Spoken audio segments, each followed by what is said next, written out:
شامل ہونے کا تو میں تیار ارادہ نہیں تھا، لیکن میں دھیرے دھیرے اس میں شامل ہوتے جا رہا تھا۔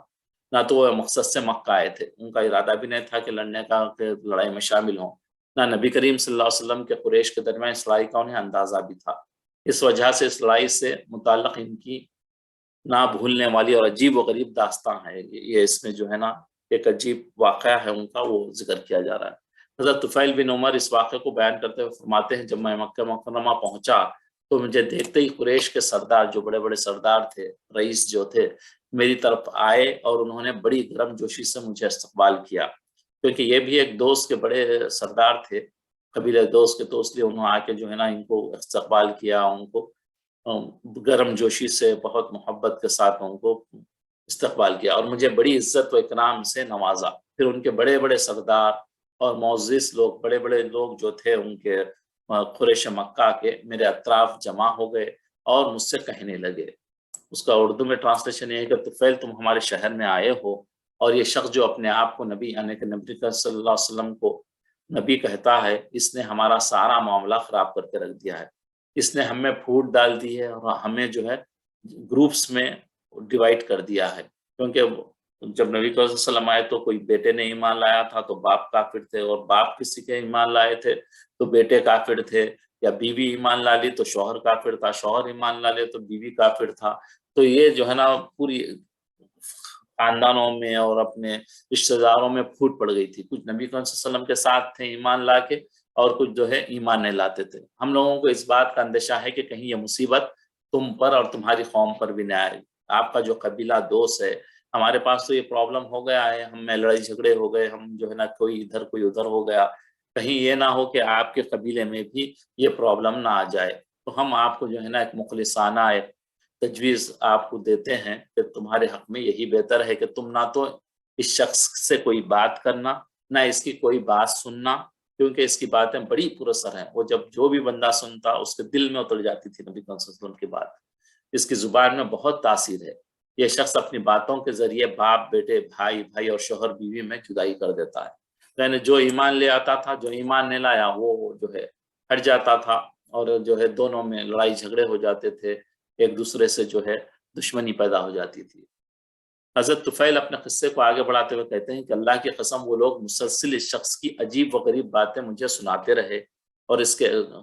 قریش مکہ اور اس کے حیران کرنے والے کارناموں سے میری اپنی ذات اور میری قوم کے متعلق مجھ کو ڈراتے رہے کہ بھئی یہ ہو رہا ہے،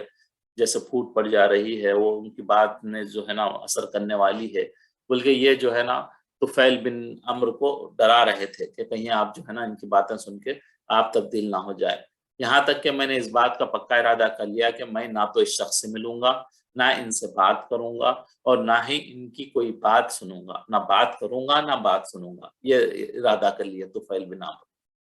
جب میں خانہ کعبہ کے طواف اور اس میں رکھے ہوئے ان بتوں سے برکت حاصل کرنے کے لیے، جیسے پتا ہے 360 بت مکے میں رکھے ہوئے تھے حرم کے اطراف میں، تو وہاں یہ جا کے اپنے بتوں سے جو ہے ان کی برکت حاصل کروں گا، بلکہ مسجد حرام میں گئے، جن کی ہم عزت و احترام کرتے تھے، جن بتوں کو یہ لوگ پوچھتے تھے، تو اس ڈر سے کہ کہیں محمد صلی اللہ علیہ وسلم کی کوئی بات میرے کانوں میں نہ پڑ جائے، میں نے اپنے کانوں میں روئی ٹھوس لی، یہ کیا کرے، کانوں میں اپنے روئی رکھ لیے، تاکہ جو ہے جو نبی صلی اللہ علیہ وسلم جو بات کہیں گے وہ مجھے سنائی نہ دے۔ جب میں مسجد میں داخل ہوا تو میں نے محمد صلی اللہ علیہ وسلم کو کعبے کے پاس کھڑے ہو کر نماز پڑھنے میں مشغول پایا۔ ان کے طریقہ عبادت، جو نماز پڑھنے کا جو طریقہ تھا ہمارے طریقہ عبادت سے، یعنی کہ یہ تو بتوں کو پوجا کرتے تھے، یہ بالکل ڈیفرنٹ تھا۔ وہ منظر مجھے اتنا اچھا لگا اور ان کی عبادت کے اس طریقے کو دیکھ کر میں خوشی سے جھوم اٹھا۔ آج بھی ہم کئی ویڈیوز سوشل میڈیا میں سرکولیٹ ہوتے ہیں، دیکھتے ہیں، بعض نان مسلمز جو ہے نماز کو دیکھ کر یا قرآن کو سن کر ایسے جھوم جاتے ہیں، خوشی سے جو ہے وہ بعض دفعہ رونے بھی لگتے ہیں۔ تو یہ ہر انسانوں کے دلوں کی بات ہے، جب دل میں نرمی ہوتی ہے تو یہ اثر کرتا ہے۔ تو یہاں ابھی جو ہے نا عمر بن عاص کو جب وہ دیکھے نماز پڑھتے ہیں نبی صلی اللہ علیہ وسلم کو، تو ان کو یہ طریقہ بہت پسند آیا اور وہ خوشی سے جھوم اٹھے۔ میں بغیر کسی ارادے کے آہستہ آہستہ ان سے قریب ہوتا چلا گیا، یہاں تک کہ ان سے بالکل قریب ہو گیا، اور اللہ کو یہی منظور تھا کہ ان کی زبان سے نکلنے والے کچھ الفاظ میرے کانوں تک پہنچے۔ نبی صلی اللہ علیہ وسلم کچھ کہہ رہے تھے، وہ کان تک میرے پہنچے، چنانچہ میں نے ان سے ایک بہترین کلام سنا اور اپنے دل میں کہا وہ بات سنی آپ نے نبی کریم صلی اللہ علیہ وسلم کی، اور پھر میں نے اپنے دل میں کہا طفیل تمہاری ماں تمہارے سوگ میں بیٹھے، یعنی یہ محاورہ ہے، پروب ہے عربک کا کہ تیری ماں جو ہے تجھ پر روئے، یعنی کہ ایک بڑے افسوس کی بات ہے جس سے مراد ہے کہ تم ایک سمجھدار اور عقلمند شاعر ہو، تم بات کی اچھائی اور برائی کو سمجھتے ہو، اور آخر اس شخص کی باتیں سننے میں کیا حرج ہے؟ ان کی باتیں سننے میں، تم تو اتنے اچھے عقلمند ہو، تم شاعر ہو، تم اچھے اور بری کی تمیز کو جانتے ہو، تم سمجھدار ہو، کیوں ایک بار نبی کریم صلی اللہ علیہ وسلم کی بات نہیں سن لیتے؟ اس میں ایک بار سننے میں کیا پرابلم ہے؟ بلکہ ان کے دل میں یہ بات آ رہی ہے، اگر اس کی باتیں اچھی ہوں گی تب پھر قبول کر لینا، اور اگر بری ہوں گی تو انہیں چھوڑ دینا۔ یہ سوچ کر میں وہیں رک گیا۔ جب رسول اللہ صلی اللہ علیہ وسلم نماز سے فارغ ہو کر اپنے گھر کی طرف لوٹے تو میں بھی ان کے پیچھے پیچھے ہو لیا، ان کے پیچھے پیچھے گیا، اور جب آپ صلی اللہ علیہ وسلم گھر میں داخل ہوئے تو میں بھی آپ کے پیچھے چلتے ہوئے اندر چلا گیا، اور آپ سے عرض کیا یا محمد، اے محمد صلی اللہ علیہ وسلم، آپ کی قوم کے لوگوں نے مجھ کو آپ سے دور رکھنے کے لیے آپ کے متعلق بہت سی قریش نے جو ہے نا بہت سی ایسی باتیں کہی ہیں، وہ مسلسل مجھ کو آپ کے دین اسلام سے ڈراتے رہے، حتیٰ کہ میں نے آپ کی باتیں نہ سننے کا پختہ ارادہ کر لیا، اور روئی سے اپنے کان بھی بند کر لیے تاکہ کہیں آپ کی کوئی بات میرے کانوں میں نہ پڑ جائے، لیکن یہ اللہ کی مرضی تھی کہ اس نے مجھے آپ کی باتیں سنائی اور مجھے بہت پسند آئی، آپ اپنا دین مجھے بتائیے۔ چنانچہ رسول اللہ صلی اللہ علیہ وسلم نے اپنی دعوت میرے سامنے پیش کی اور مجھے 2 صورتیں سنائی، ایک جو ہے سورہ اخلاص اور دوسری سورہ فلق پڑھ کر سنائی۔ اللہ کی قسم اس سے پہلے، حالانکہ شاعر تھے تو وہ کہہ رہے ہیں کہ اللہ کی قسم اس سے پہلے میں نے اس کلام سے بہتر کوئی کلام نہیں سنا، اتنی اچھا میں نے جو ہے نا اس سے پہلے یہ ایسا کلام نہیں سنا تھا، اور نہ اس سے بڑھ کر انصاف کی کوئی بات سنی، اور انصاف پر بھی منحصر تھی۔ میں نے اسی وقت اپنا ہاتھ آگے بڑھا دیا اور کلمہ شہادت پڑھ کر اسلام قبول کر لیا۔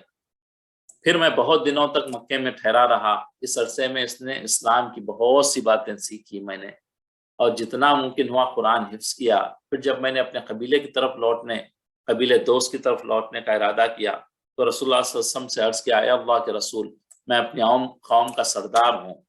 اور وہ فکر رہتی، جو بڑا سردار ہوتا ہے تو اپنی قوم کی بھی فکر ہوتی ہے کہ مجھے یہ بینیفٹ ملا ہے۔ پہلے کے دور میں ایسے ہوا کرتے تھے، ابھی تو آج کل ایسے نہیں ہیں، لیکن پہلے دور میں کیا ہوتا تھا، جو لیڈر ہوتا تھا، جو سردار ہوتا تھا، اپنے کو کچھ فائدہ ہو گیا تو وہ چاہتا تھا کہ میری اپنی پوری قوم کو بھی یہ فائدہ ملے،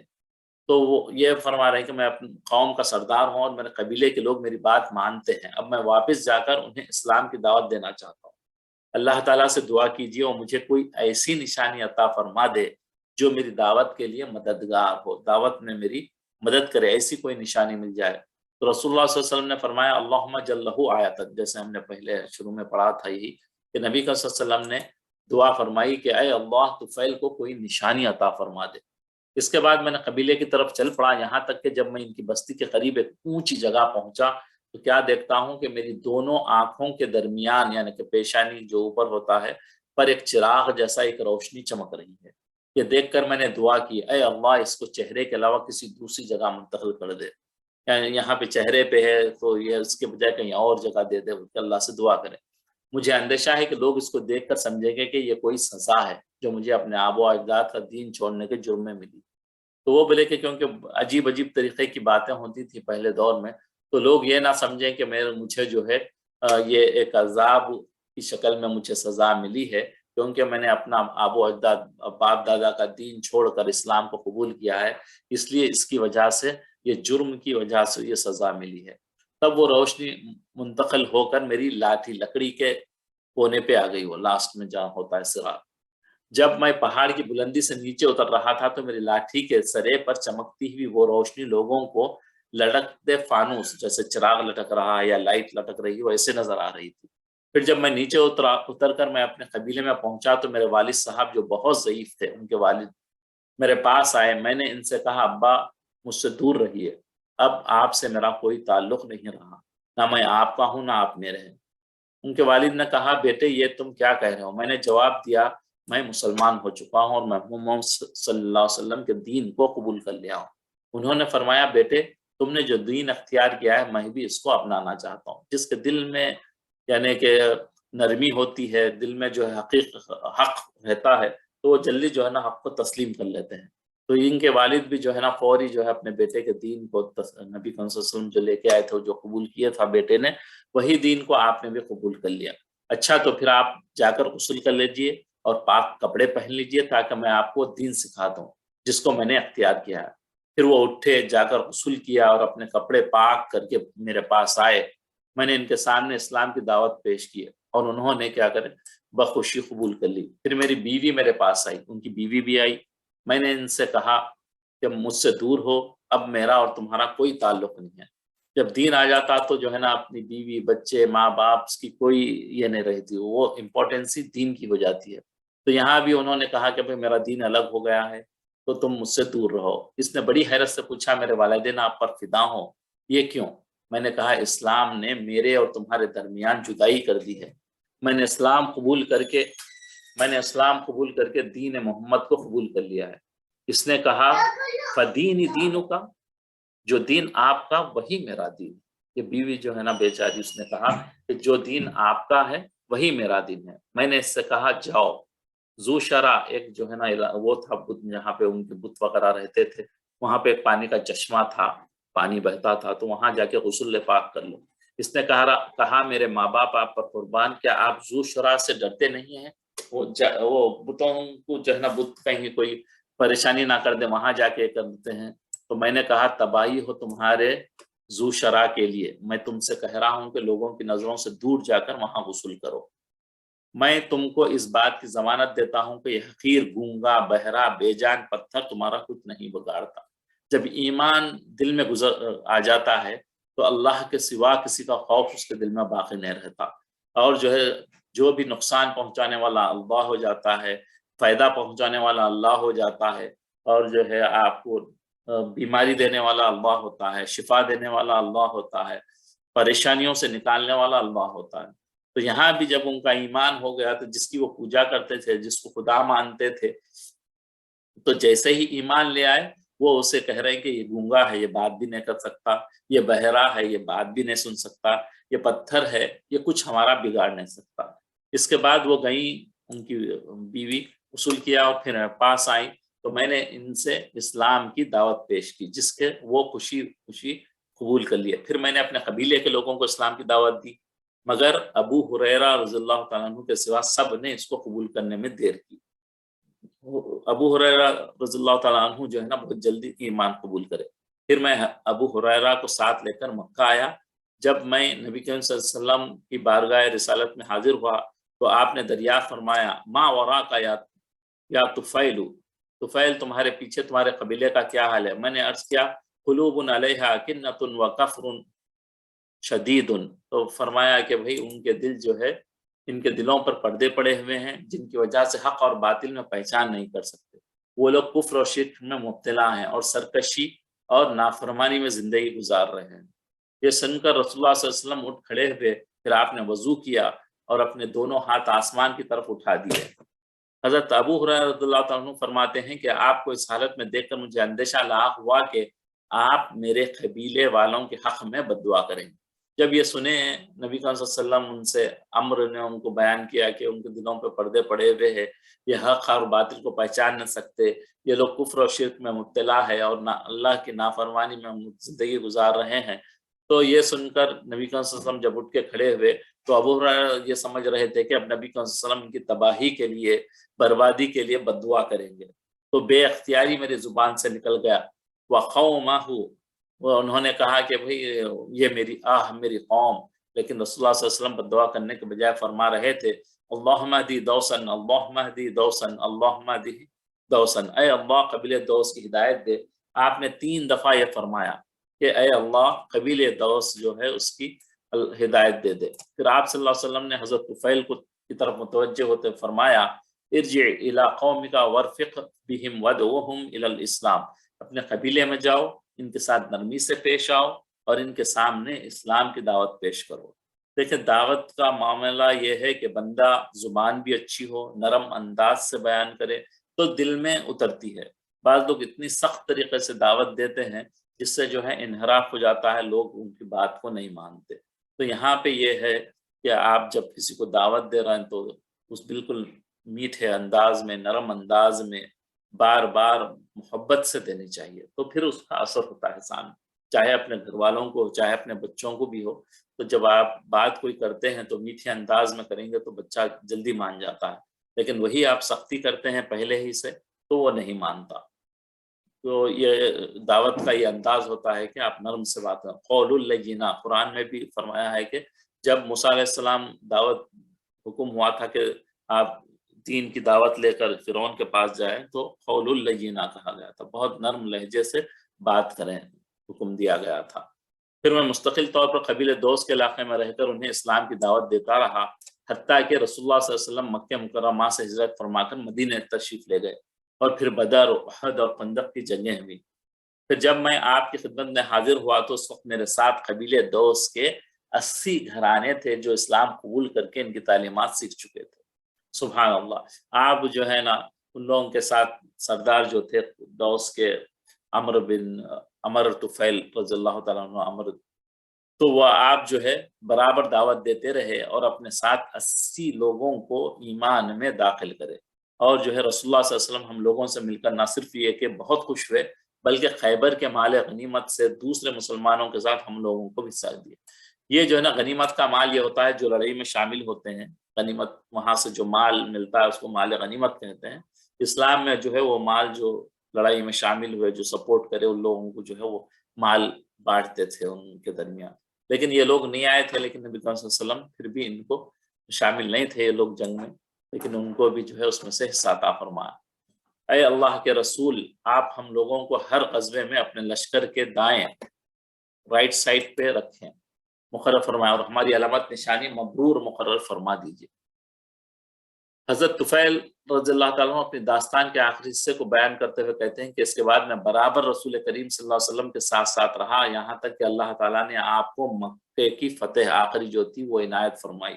فتح مکہ کے بعد میں نے بارگاہ نبوت میں عرض کیا، اے اللہ کے رسول، آپ مجھے عمر بن حمامہ کے بت ذوالکفین کو جلانے کے لیے بھیج دیں۔ تو ایک بت تھا جس کا نام جو ہے ذوالکفین تھا، رسول اللہ علیہ وسلم نے مجھے اس کی اجازت دے دی۔ میں اپنے قبیلے کے ایک دستے لے کر روانہ ہوا، جب اس کے پاس پہنچ کر اسے جلانا چاہا تو بہت سے مرد اور عورتیں، بچے میرے گرد اطراف جمع ہو گئے۔ وہ اس بات کے منتظر تھے کہ اگر ہم نے ذوالکفین کو کوئی نقصان، وہ بتوں کو نقصان پہنچایا تو آسمان سے بجلی گر کر ہمیں ہلاک کر دے گی۔ لوگ یہ سمجھ رہے تھے، اطراف جمع ہو گئے، اور وہ یہ سمجھ رہے تھے کہ یہ اس کو کوئی کرنے کی، توڑنے کی کوشش کریں گے تو جو ہے نا ایک کوئی بجلی آسمان سے آئے گی، وہ جلا دے گی۔ لیکن ہم اس کے پجاریوں کے سامنے ہی اس کی طرف بڑھے اور یہ کہتے ہوئے اس کے سینے میں آگ لگا دی۔ یہاں عربی اشعار کہتے ہوئے کہے، اس کا ترجمہ یہ کہ اے ذوالکفین، میں تیرے پجاریوں میں سے نہیں ہوں، ہماری پیدائش تیری پیدائش سے بہت پہلے ہوئی ہے، آج میں نے تیرے دل میں آگ بھر دی ہے۔ اس بت کے آگ میں راکھ ہو جانے کے ساتھ ہی قبیلے دوست میں شرک کے باقی اثرات بھی جل کر ختم ہو گئے۔ جو شرک کرتے تھے، جو بتوں کو پوجتے تھے، دوست والے بھی، قبیلے دوست والے، جب یہ جلا دیے تو ان کا شرک وغیرہ پورا ویسے ہی جل گیا جیسے کہ وہ بت جل گیا تھا۔ اس کے جل جانے سے شرک کی جڑ بھی کٹ گئی اور پورا قبیلہ آپ کا دوست پورا ایمان لے آیا۔ حضرت طفیل بن عمر اس کے بعد ہمیشہ رسول اللہ صلی اللہ علیہ وسلم کے ساتھ رہے، یہاں تک کہ آپ کا انتقال، نبی صلی اللہ علیہ وسلم کا انتقال ہو گیا۔ اور جب آپ کے ساتھی حضرت ابوبکر صدیق خلیفہ ہوئے تو حضرت طفیل بن عمر نے اپنے آپ کو، اپنی تلوار کو، اپنے لڑکے کو خلیفے کی اطاعت کے لیے وقف کر دیا۔ اپنے آپ کو بھی جو ہے خلیفہ بنا دیے تھے نبی صلی اللہ علیہ وسلم ابوبکر صدیق کو، تو اب جو ہے خود بھی اور اپنے بیٹے کو بھی جو ہے نا ان کی اطاعت کے لیے جو ہے اطاعت کے لیے وقف کر دیے تھے۔ جب مرتدین نبوت کے جھوٹے دعوے کرنے والوں کے ساتھ جنگوں کا سلسلہ ہوا، جیسے مسلمہ کذاب کے ساتھ جنگ ہوئی تھی، جو وہ تھا جو اپنے آپ کو جو ہے نبی مانتا تھا، تو ان کے ساتھ جب لڑائی شروع ہوئی، ان لوگوں کے ساتھ لڑنے کا ہوا تو مسلمہ کذاب سے جنگ کے لیے جانے والی فوج کے پہلے دستے میں شامل ہو گئے تھے۔ یمامہ جاتے ہوئے راستے میں قیام کے دوران انہوں نے خواب دیکھا۔ انہوں نے اپنے ساتھیوں سے کہا، انی رأیت رؤیا فابر وحالی، میں نے ایک خواب دیکھا ہے، تم اس کی تعبیر بیان کر دو۔ ساتھیوں نے خواب کی تفصیل دریافت کی تو انہوں نے کہا، میں نے دیکھا کہ میرا سر مونڈ دیا گیا ہے، مجھے جو ہے وہ چکنی بنا دی گئی ہے، میرے منہ سے ایک پرندہ نکلا، ایک عورت مجھے اپنے پیٹ میں چھپا لیا ہے، اور یہ کہ میرا بیٹا امر بھی بڑی تیزی سے میرے پیچھے پیچھے آ رہا ہے، لیکن میرے اس کے درمیان ایک رکاوٹ کھڑی کر دی گئی، وہ میرے ساتھ اس میں داخل ہونے سے رہ گیا۔ یہ ان کا خواب تھا۔ تو انہوں نے کہا کہ ساتھیوں نے کہا آپ کا ایک خواب بہت اچھا ہے۔ حضرت طفیل نے کہا میں نے اپنے طور پر اس خواب کی یہ تعبیر کی ہے کہ سر مونڈنے جانے کا مطلب یہ ہے کہ میرا سر کاٹا جائے گا، یعنی کہ جہاد میں، لڑائی میں جو ہے میرا سر کاٹا جائے گا، اور پرندہ جو میرے منہ کے راستے نکل کر اڑ گیا اس سے مراد میری روح ہے، اور عورت جس نے مجھے اپنے پیٹ میں چھپا لیا اس سے مراد میری خبر ہے، جس میں مجھے دفن کیا جائے گا، امید ہے کہ مجھے شہادت نصیب ہوگی، اور میرے بیٹے کے میرا پیچھا کرنے کا مطلب یہ ہے کہ وہ بھی شہادت کی خواہش میں میرے ساتھ دے گا، وہ بھی جو ہے شہید ہوگا، مگر وہ اسے کچھ دنوں کے بعد حاصل ہوگی۔ یمامہ کی جنگ میں حضرت طفیل بن عمرو نے زبردست بہادری دکھائی، یہاں تک کہ وہ زخمی ہو کر گر گئے اور زخموں کی تاب نہ لا کر شہادت کی نعمت حاصل کر لی، مگر ان کے صاحبزادے عمر بن طفیل برابر جنگ میں مصروف رہے، یہاں تک کہ شدید زخمی ہو گئے اور ان کا دایاں ہاتھ کٹ کر گر گیا، ان کے بیٹے کا جو ہے رائٹ ہینڈ کٹ گیا، اور اپنے والد اور اپنے کٹے ہوئے ہاتھ کو یمامہ کی سرزمین پر چھوڑ کر مدینہ منورہ آ گئے، اپنا ہاتھ بھی چھوڑ دیا اور والد کی لاش کو بھی چھوڑ کے مدینہ منورہ آ گئے۔ حضرت عمر بن خطاب رضی اللہ عنہ کے دور خلافت میں ایک مرتبہ حضرت طفیل رضی اللہ عنہ کے صاحبزادے ان کی خدمت میں تشریف لائے، اسی وقت حضرت عمر کے لیے کھانا لایا گیا، مجلس میں کچھ اور لوگ بھی ان کے پاس بیٹھے ہوئے تھے، انہوں نے سب کو کھانے کے لیے بلایا، یہ جو ہے نا عمر رضی اللہ تعالیٰ عنہ کھانے کے لیے بیٹھ رہے تھے، مجلس تھی، بہت سارے لوگ تھے وہاں پہ، جو ہے ان کے بیٹے بھی تھے طفیل بن عمرو کے، تو ان کو بھی بلایا گیا کہ بھئی کھانے کے لیے آ جائیں، سب نے کھانے کے لیے بلایا، مگر طفیل کے صاحبزادے حضرت عمرو بن طفیل کھانے میں شریک نہیں ہوئے، وہ ایک طرف ہٹ گئے تھے۔ حضرت عمر نے ان سے پوچھا کیا بات ہے، تم کھانے میں شریک کیوں نہیں ہوتے؟ شاید تم اپنے کٹے ہوئے ہاتھ سے شرمندہ ہو کر کھانے میں شریک ہونے سے رک رہے ہو۔ ان کا ہاتھ نہیں تھا، ہاتھ نہیں ہونے کی وجہ سے تم جو ہے نا شرمندہ ہو کر کیا ہمارے ساتھ کھانے کے لیے شریک نہیں ہو رہے؟ انہوں نے کہا اجل یا امیر المومنین، جی ہاں امیر المومنین۔ یہ سن کر حضرت عمر رضی اللہ عنہ نے فرمایا اللہ کی قسم جب تک تم اپنا کٹا ہوا ہاتھ اس کھانے میں نہیں ڈالو گے میں اس کو نہیں چکھوں گا، اللہ کی قسم یہ مجلس یہ سب لوگ جو بیٹھے ہیں تمہارے سوا کسی کو یہ مرتبہ حاصل نہیں ہوا ہے جس کا کوئی عضو وہ مرنے سے پہلے جنت میں چلے گیا ہو۔ ان کا جو ہاتھ جو کٹا تھا جہاد میں، تو وہ ہاتھ اللہ تعالیٰ اسے جنت میں داخل کر دیا تھا۔ تم ایسے اونلی شخص ہو، ایسے ایک صحابی ہیں آپ خاص، آپ کے جنت میں جانے سے پہلے آپ کا ہاتھ جنت میں چلے گا۔ عمر بن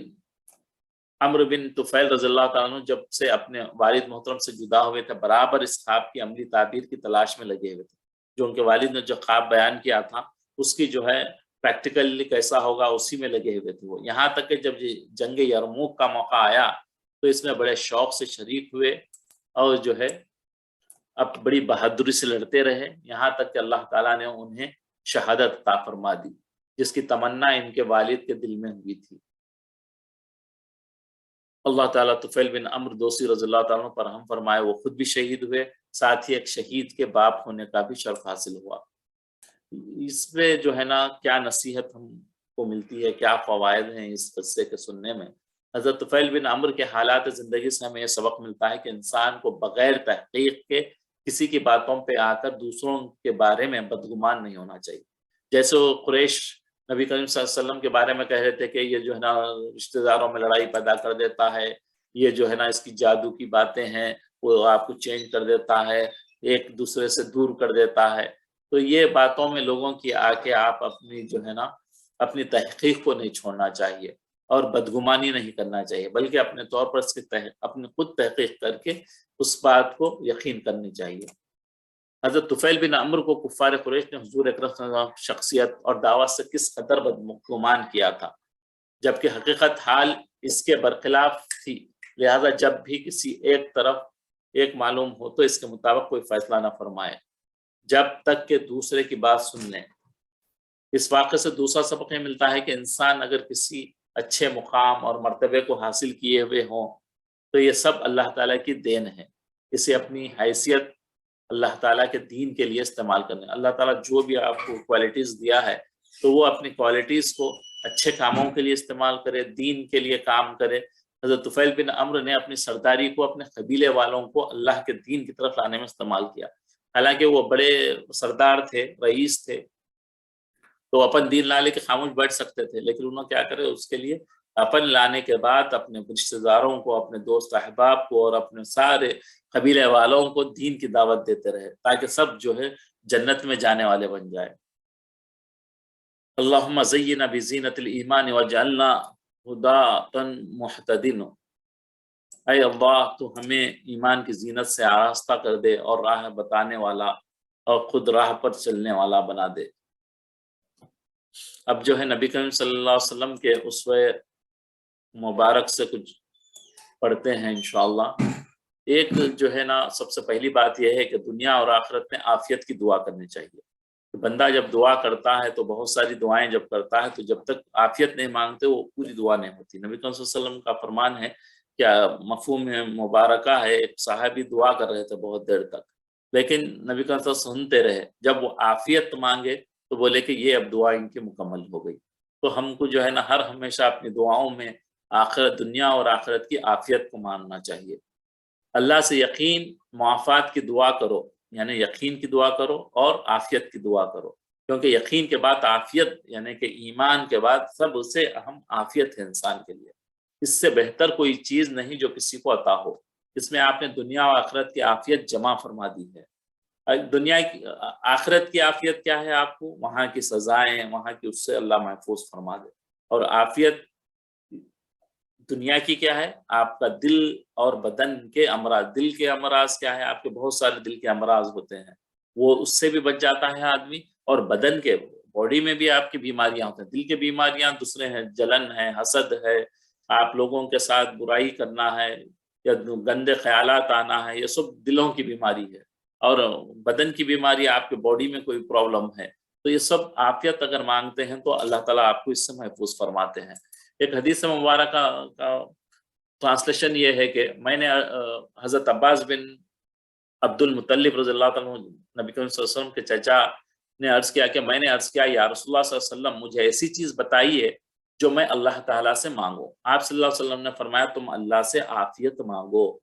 میں کچھ دن ٹھہرا رہا، پھر دوبارہ آپ صلی اللہ علیہ وسلم کی خدمت میں گیا اور میں نے کہا یا رسول اللہ مجھے ایسی چیز بتا دیجئے جو میں اللہ تعالیٰ سے مانگوں۔ آپ صلی اللہ علیہ وسلم نے فرمایا، مجھ سے کہا اے عباس، اے رسول اللہ کے چچا، اللہ سے دنیا و آخرت میں عافیت مانگا کرو۔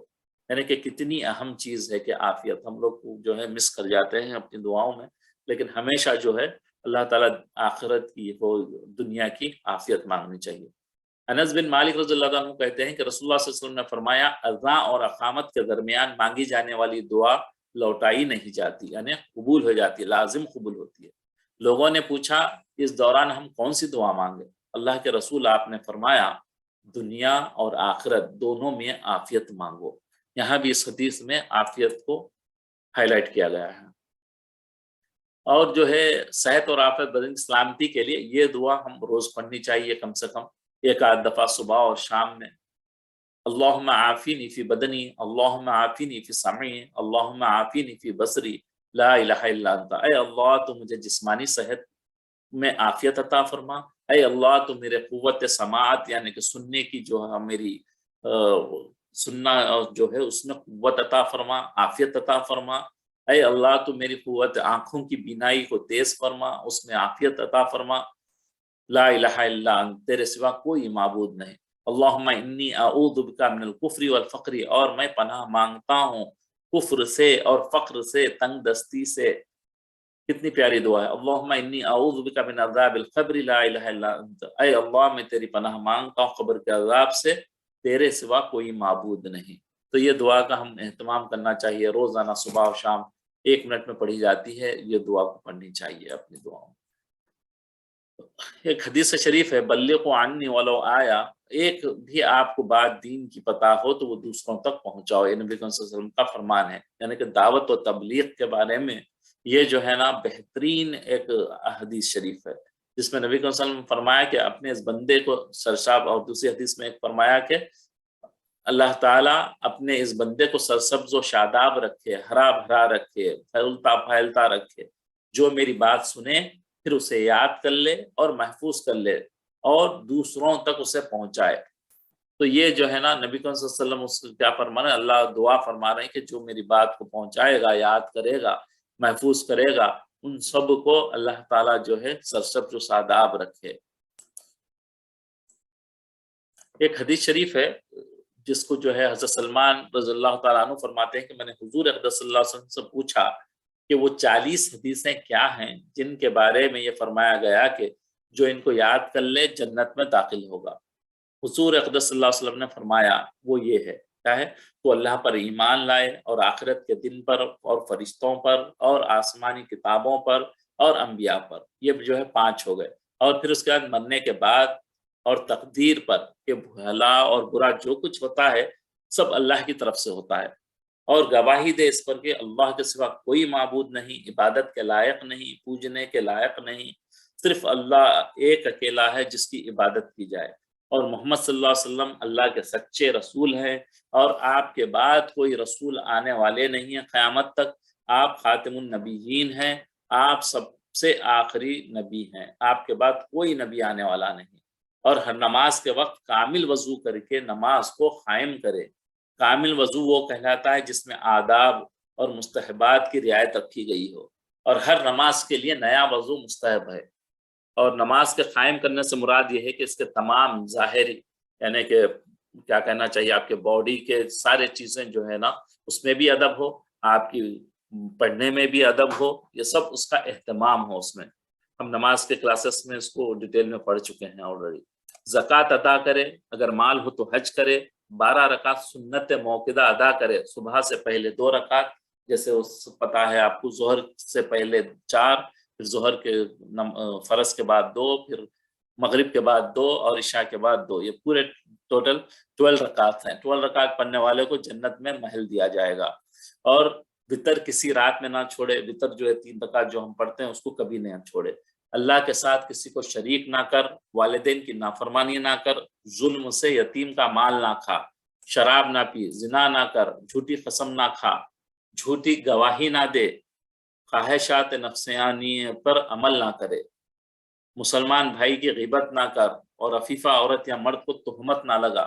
کسی پہ جو ہے نا تہمت لگانا کوئی گناہ کی وہ بھی نہ کر، اپنے مسلمان بھائی سے کینہ نہ رکھ، دل میں جو ہے کسی کی جلن حسد کینہ نہ رکھ، لہو و لعاب میں مشغول نہ ہو، لعب میں یعنی کھیل کود تماشے جو آج کل جو ہوتے ہیں اس میں اپنے آپ کو مشغول نہ کر،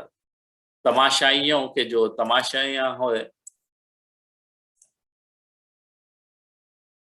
تماشائیوں میں شریک نہ ہو، جو دیکھنے کرنے والے ہوتے ہیں اس میں بھی شریک نہ ہو، اور خود کھیلے نہ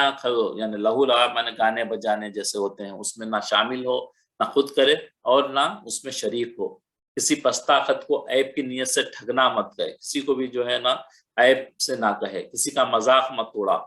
نہ مسلمان کے درمیان چغل خوری کر، اللہ جل شانہ کی نعمتوں پر اس کا شکر ادا کر، شکر بھی ادا کرنا بڑی نعمت ہے انسان کے لیے، بلا اور مصیبت اگر بلا آ جائے، مصیبت آ جائے، پریشانی آ جائے تو پھر اس پر صبر کرے، کوئی چیز نعمت مل گئی اس پہ اللہ کا شکر ادا کرے کہ الحمدللہ اللہ نے مجھے عطا فرمایا،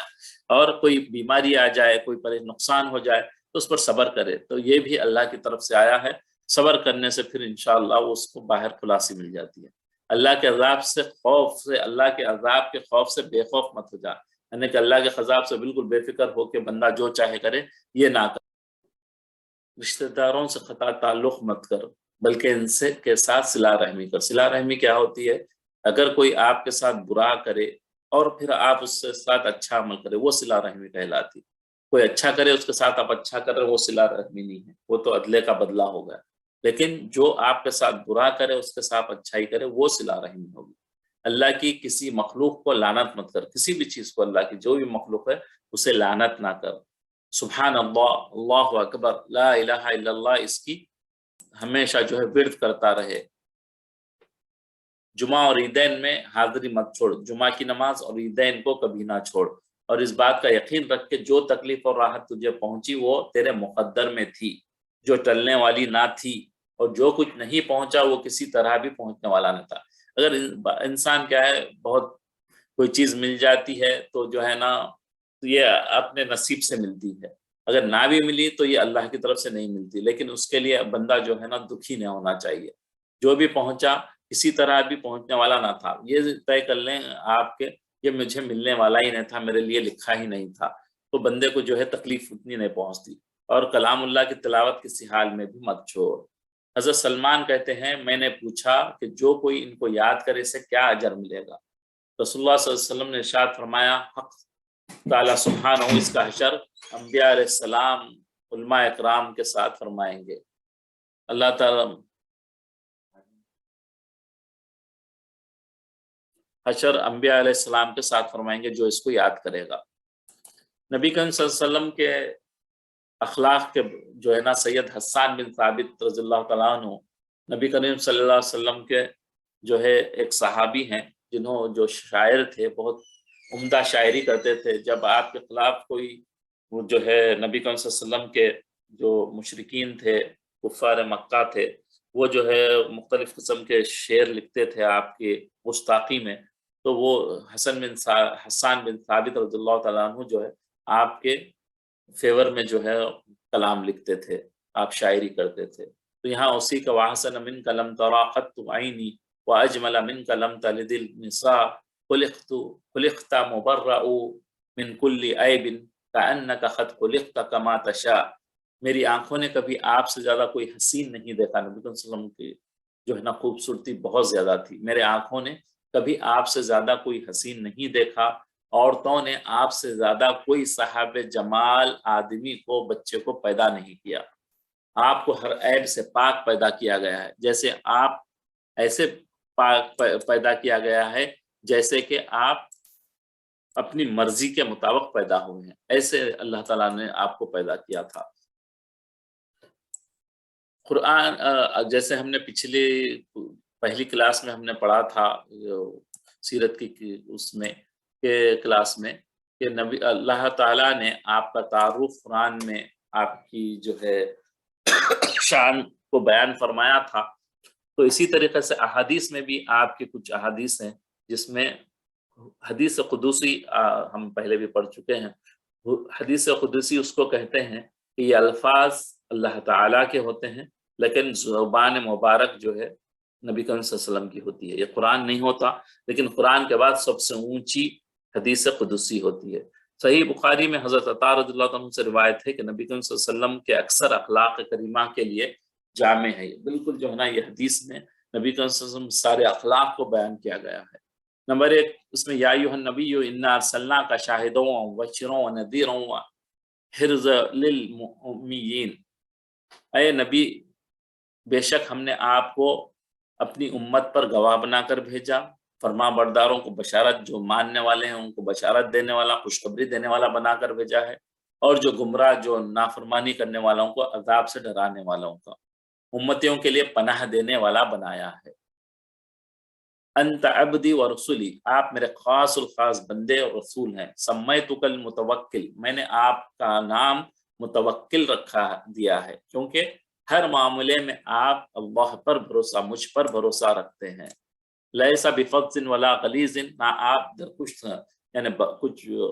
بکواس جیسے خراب بات کرتے ہیں، اور نہ سخت دل ہیں آپ۔ ولا ثاقب فی الاسواق، نہ بازاروں میں شور و شوقب کرنے والے ہیں، بازاروں میں آوازیں کرتے ہوئے کچھ اس قسم کے جو کام کرتے ہیں ایسے کرنے والے بھی نہیں ہیں۔ برائی اور ولا يدفع السیئۃ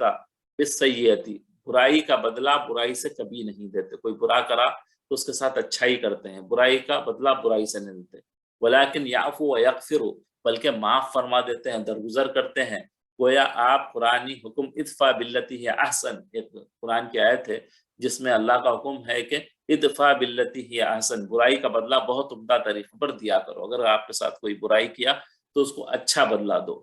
اس پہ عمل کرو۔ ولا يقبضه الله حتى يقيم به الملت او جاء اللہ، آپ کو اس وقت تک وفات نہیں دے گا جب تک گمراہ قوم کو آپ کے ذریعے سیدھے راستے پر نہ لایا جائے۔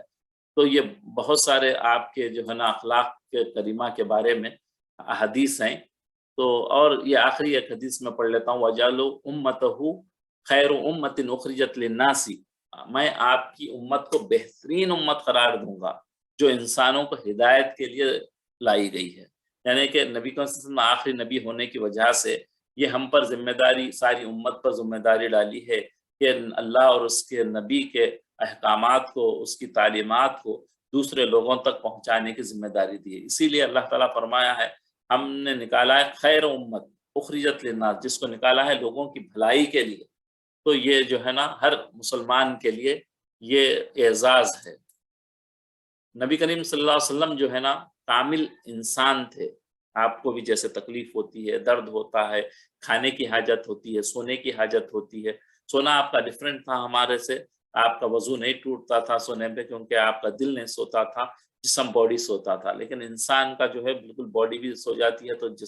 دل بھی سو جاتا ہے تو اس کا وضو ٹوٹ جاتا ہے۔ لیکن نبی کریم صلی اللہ علیہ وسلم آپ کے اخلاق عالی تھے، آپ کے صفات عالی تھے، آپ کا جو ہے بات چیت کا انداز عمدہ تھا، آپ کے جیسا کوئی دنیا میں انسان نہیں تھا۔ لیکن آپ انسان کامل تھے، آپ کوئی فرشتے نہیں تھے بلکہ آپ انسان تھے۔ امام نووی رحمۃ اللہ علیہ کتاب تہذیب میں لکھتے ہیں کہ اللہ تعالیٰ نے اخلاق و عادات کی تمام خوبیاں اور کمالات، اعلیٰ صفات حضور صلی اللہ علیہ وسلم کی ذات گرامی میں جمع کر دی تھیں۔ آپ کو اللہ تعالیٰ نے سب کی جتنا علم دنیا میں آیا ہے وہ دن اللہ تعالیٰ اولین و آخرین کے علم کو آپ کو دیا تھا، جو آپ کے قابل ہو، شاعر شان ہو، آپ کے شان کے لائق ہو۔ حالانکہ آپ امی تھے، آپ کچھ لکھنا پڑھنا نہیں جانتے تھے، نہ انسانوں میں سے کوئی آپ کا معلم ہے، نہ آپ کو کوئی، جیسے ہر انسان کا کیا ہوتا ہے، ایک استاد ہوتا ہے، ایک ٹیچر ہوتا ہے، اس سے سیکھتا ہے، لیکن نبی کریم صلی اللہ علیہ وسلم کا ٹیچر کوئی نہیں تھا دنیا میں انسان، بلکہ اللہ تعالیٰ نے آپ کو علم دیا تھا۔ اس کے باوجود آپ صلی اللہ علیہ وسلم کو ایسے علوم عطا فرمائے گئے، ایسا علم دیا گیا کہ اللہ تعالیٰ نے تمام کائنات میں کسی اور کو نہیں دیے۔ آپ کو کائنات ارض زمین کے خزانوں کی کنجیاں پیش کی گئی، پورے جو ہے نا اللہ تعالیٰ نے آپ کو جو ہے نا خزانوں کی کنجیاں پیش کیے تھے، مگر آپ نے دنیا کے مال کی آپ نے اسے ریجیکٹ کر دیا، بولے مجھے یہ نہیں چاہیے، اس کے بدلے میں مجھے آخرت کو ترجیح، پریورٹی میرے لیے آخرت ہے۔ حضرت انس فرماتے ہیں کہ نبی کریم صلی اللہ علیہ وسلم علم و حکمت کے سب سے زیادہ جاننے والے تھے، سب سے زیادہ محترم، سب سے زیادہ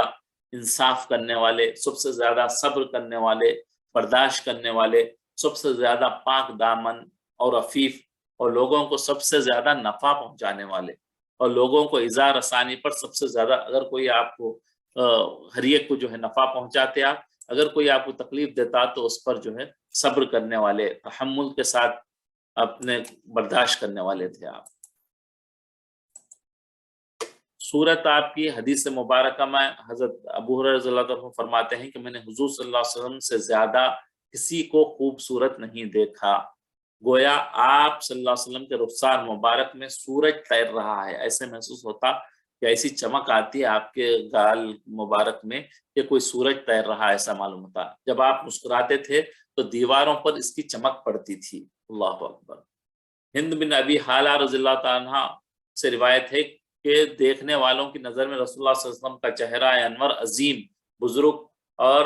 دبدبے والا تھا۔ آپ کا چہرہ ایسا چمکتا تھا جیسے 14ویں کا چاند چمکتا تھا آپ کے چہرے کے بارے میں، اور آپ کی خوشبو جو نکلتی تھی آپ کے جسم سے، اس کے بارے میں حدیث مبارکہ ہے۔ حضرت انس رضی اللہ تعالیٰ عنہ سے ارشاد ہے کہ میں نے کوئی عنبر اور کوئی مشک، جو بہت خوشبو اور قیمتی خوشبو ہے یہ، اور کوئی خوشبودار چیز رسول اللہ صلی اللہ علیہ وسلم کی مہک سے زیادہ خوشبودار ہرگز نہیں ہے۔ عنبر بھی جو سب سے زیادہ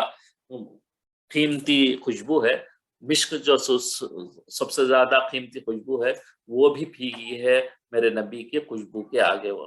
آپ جب کسی سے مصافحہ فرماتے، ہاتھ ملاتے، تو تمام دن اس شخص کو مصافحے کی خوشبو آتی رہتی، اور جب کبھی کسی بچے کے سر پر ہاتھ رکھ دیتے تو وہ خوشبو کے سبب دوسرے لڑکوں میں پہچانا جاتا۔ کسی پہ آپ ہاتھ رکھ دیتے تو علانیہ معلوم ہوتا تھا کہ نبی صلی اللہ علیہ وسلم نے ان پہ ہاتھ رکھا ہے۔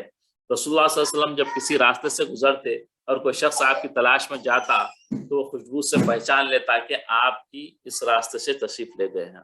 یعنی اتنی خوشبو ہوتی تھی، جس راستے سے نبی صلی اللہ علیہ وسلم گزر جاتے تو راستے میں خوشبو پھیل جاتی تھی۔ یہ خوشبو بغیر خوشبو لگائے ہوئے خود آپ کے بدن مبارک میں تھی۔ ایسا نہیں ہے کہ آپ نبی صلی اللہ علیہ وسلم کو خوشبو لگاتے تھے، بلکہ آپ کی یہ خوشبو اللہ تعالیٰ آپ کے جسم میں رکھی تھی، جس سے جو ہے نا پوری خوشبو پھیل جاتی تھی۔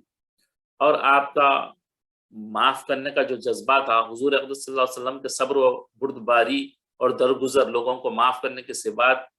نبوت کی عظیم ترین صفتوں میں سے ہیں۔ حدیث پاک میں ہے کہ رسول اللہ صلی اللہ علیہ وسلم نے کبھی بھی اپنے ذاتی معاملے، جیسے آپ پرسنلی کسی کو کچھ تکلیف دی ہے تو اس بارے میں کبھی آپ نے بدلہ نہیں لیا، اور مال و دولت کے سلسلے میں کسی سے انتقام نہیں لیا، مگر اس شخص سے جس نے اللہ کی حلال کردہ چیز کو حرام قرار دیا تو اسے اللہ تبارک تعالیٰ ہی کے لیے بدلہ لیا ہے، یعنی کہ کبھی کسی سے کوئی بدلہ نہیں لیا۔ اگر کوئی اللہ کا حکم کسی نے توڑا ہے تو وہ بھی جو ہے اللہ کا حکم ہونے کی وجہ سے آپ نے بدلہ لیا ہے۔ اور حضور صلی اللہ علیہ وسلم کا سب سے زیادہ اشد اور سخت صبر غزوہ احد میں تھا کہ کفار نے آپ کے ساتھ جنگ و مقابلہ کیا اور آپ کو شدید ترین رنج و الم پہنچایا، مگر آپ نے ان پر نہ صرف صبر کیا، انہیں معاف کیا، بلکہ ان پر شفقت اور رحم فرماتے ہوئے ان کو اس ظلم و جہل میں معذور سمجھا، یعنی کہ یہ جو ہے نا مجبوری میں کر رہے ہیں، یہ ظلم کر رہے ہیں، لیکن وہاں پہ نبی صلی اللہ علیہ وسلم ان کے لیے شفقت اور رحم فرماتے رہے، یعنی اے اللہ میری قوم کو راہ راست پر لا۔ وہاں پہ بدعا نہیں دی ہے آپ نے کہ برباد ہو جائے، تباہ ہو جائے، بلکہ آپ نے فرمایا اللہم اہدنی قومی فانہم لا یعلمون، اے اللہ میری قوم کو ہدایت دے دے، یہ لوگ مجھے نہیں جانتے کہ میں نبی ہوں۔ اور ایک روایت میں کہ اللہم اغفر لہم، اے اللہ انہیں معاف فرما دیجئے۔ سبحان اللہ، جو لڑنے آ رہا، جو ماننے کے آپ کی جان پہ آ رہا، ان کے لیے نبی صلی اللہ علیہ وسلم فرما رہے ہیں کہ اللہ یہ نہیں جانتے، ان کو ہدایت دے دے۔ اور ایک روایت میں آ رہا ہے کہ اے اللہ ان کو معاف فرما دیجئے۔ اور جب صحابہ کو بہت شاق، بہت برا گزرا تو کہنے لگے یا رسول اللہ کاش ان پر بددعا فرماتے کہ وہ ہلاک ہو جائے۔ آپ نے فرمایا کہ میں لعنت کے لیے مبعوث نہیں ہوا ہوں، بلکہ میں حق کی دعوت اور جہاں کے لیے رحمت بنا کر بھیجا گیا ہوں۔ اور آپ کا صبر اور استقامت اور جمع رہنا، حضرت انس نے روایت کی ہے کہ رسول اللہ صلی اللہ علیہ وسلم نے فرمایا کہ اللہ کے راستے میں مجھے اتنا ڈرایا دھمکا گیا کہ کسی اور کو اتنا نہیں ڈرایا گیا، اور اللہ کے راہ میں مجھے اتنا ستایا گیا کہ کسی اور کو اتنا نہیں، کوئی اور دوسرے نبی کو اتنا نہیں ستایا گیا۔ اور ایک دفعہ 30 رات دن مجھ پر اس حال میں گزرے کہ میرے اور بلال کے لیے کھانے کی کوئی چیز ایسی نہ تھی جس کو کوئی جاندار کھا سکے۔ اللہ اکبر، سوائے اس کے کہ جو بلال نے اپنی بغل کے اندر چھپا رکھا تھا، بغل کے اندر کچھ کیا چیزیں تھی وہ رکھی تھی، بقیہ 30 دن 30 رات تک آپ کے پاس کھانے کے لیے کوئی آئٹم نہیں تھا، تو اتنا آپ کو ستایا گیا تھا۔ اللہم صلی علی سیدنا محمد۔ تو ہم اپنی کلاس کو یہاں ختم کرتے ہیں انشاءاللہ۔ سبحانک اللہم بحمدک نشہد لا الہ الا انت استغفرک و اتوب الیک۔ اے اللہ تو اپنی تعریف کے ساتھ پاک ہے، میں گواہی دیتا ہوں، ہم گواہی دیتے ہیں کہ تیرے علاوہ کوئی سچا معبود نہیں، ہم تجھ سے بخشش طلب کرتے ہیں اور تیری طرف توبہ کرتے ہیں۔ آمین یا رب العالمین۔